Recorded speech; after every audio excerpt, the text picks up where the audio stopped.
ایک گھر میں بہت چھوٹے چھوٹے سے خرگوش آپس میں مل جل کر رہتے تھے اور بہت کھیلتے تھے۔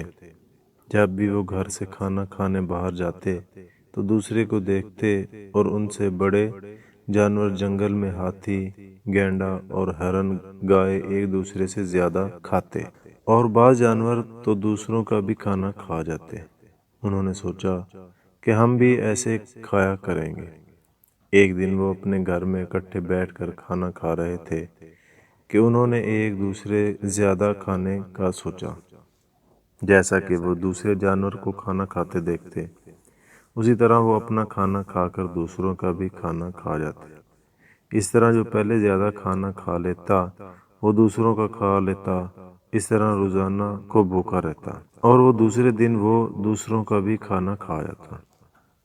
تو ان کے ممی پاپا نے دیکھا کہ یہ روزانہ ایک دوسرے کا کھانا کھا جاتے ہیں، تو ان کے ممی پاپا نے انہیں سمجھایا کہ دوسروں کا کھانا کھانے کی بجائے ہمیں اپنے لیے اور کھانا لینا چاہیے، نہ کہ دوسروں کا کھانا کھانا چاہیے۔ اس طرح انہوں نے اپنی ممی پاپا کی بات مانی اور ہمیشہ اکٹھے بیٹھ کر کھانا کھاتے، اور جب انہیں کھانا اور چاہیے ہوتا تو ممی پاپا سے کہہ کر اپنا کھانا اور لے لیتے، اور اس طرح وہ سب ایک دوسرے کا خیال رکھتے اور ہنسی خوشی رہنے لگے۔